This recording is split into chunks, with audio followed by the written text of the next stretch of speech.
Orang kalau sudah puasa, jangankan untuk makan, kumur-kumur pun dia takut. Bolak-balik jamaah nanya ke saya, Ustaz, kalau sedang puasa, kumur-kumur boleh apa enggak? Kumur-kumur boleh. Tapi katanya haram Ustaz kumur-kumur, nanti puasanya batal. Ghulu. Ghulu itu bukan cuma sikap ekstrim beragama, ekstrim dalam berkumur-kumur. Itu yang tak boleh. Kalau sekedar kumur, yang ghulu itu kan, andai ini pakai kaca, sudah kelihatan airnya hampir masuk ke dalam. Ghulu ekstrim. Makanya banyak kita lihat orang masuk kamar mandi, lalu kemudian dia tempat wudhu, dia ambil, hidupkan keran, ambil air, masuk. Sekali dia masukkan air ke mulut, tapi ngeludahnya sampai mungkin 5 kali. Kenapa ente ngeludah sampai 5 kali? Sekali aja kan habis. Saya takut air itu masuk membatalkan puasa saya. Gosok gigi. Berapa banyak orang yang bertanya, apakah boleh gosok gigi saat bulan Ramadan Ustaz? Boleh. Hanya saja sebagian ulama mengatakan setelah tergelincir matahari makruh. Jam 12, jam 1, jam 3, jam 4 itu makruh. Kenapa? Karena saat itu dia dalam keadaan amat sangat haus, kering. Banyak orang yang lesu, lemah, letoy, loyo. Setelah gosok gigi segar. Maka dia khawatir puasanya batal. Maka puasa membuat kita menjadi takut kepada Allah Subhanahu wa taala. Semua ibadah itu mengajarkan takut. Salat, Allahu Akbar, takut. Mana ada orang sholat matanya jelalatan. Cantik juga masjidnya, hebat. Baru kali ini lihat mimbarnya begini, pakai batu-batu. Gak ada. Orang sholat disuruh melihat tempat sujud. Takut kepada Allah SWT. Gatal, benar-benar gatal. Paling berani dia menggaruk 1 kali. Gatal juga nih garuk. Gatal juga, berhenti, cari kalpana. Kena penyakit kurap, penyakit kulit. Oleh sebab itu, sholat membuat orang merasa takut. Hanya saja limit waktunya sedikit. Dari mulai takbiratul ihram sampai salam. Karena sholat adalah aqwalun ucapan, wa af'alun perbuatan. Mufattatahatun bitakbir, dibuka dengan takbir. Wa mukhtatamatun bitaslim, ditutup dengan salam. Lalu kemudian puasa mendidik generasi ini untuk takut yang frekuensi waktunya lebih panjang. Berapa? 13 jam setengah. Dari mulai jam 5 azan subuh atau setengah 5 sampai buka puasa, terserah di mana. Di Sumatera jam 5 sampai 6.30, 13 jam setengah. Di sini pun di Pulau Jawa lebih kurang begitu juga.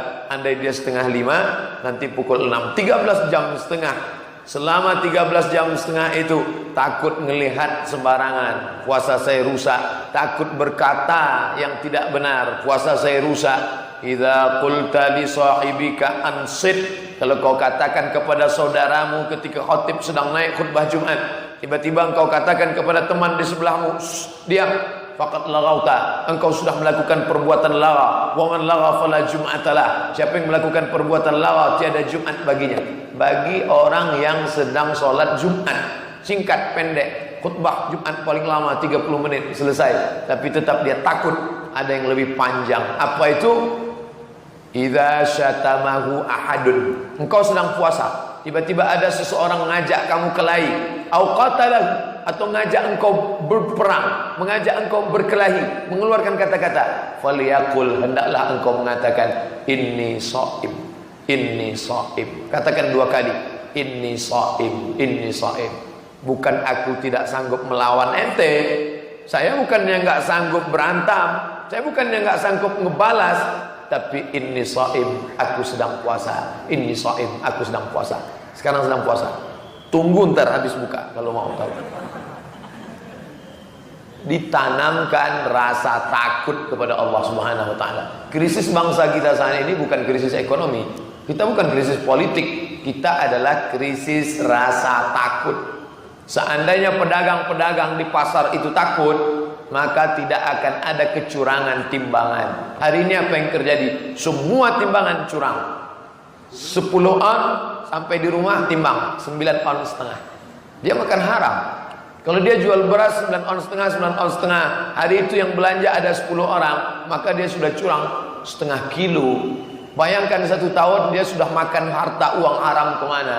Krisis ekonomi berawal dari krisis riba, karena orang tidak lagi takut makan riba. Takut. Kenapa macet total?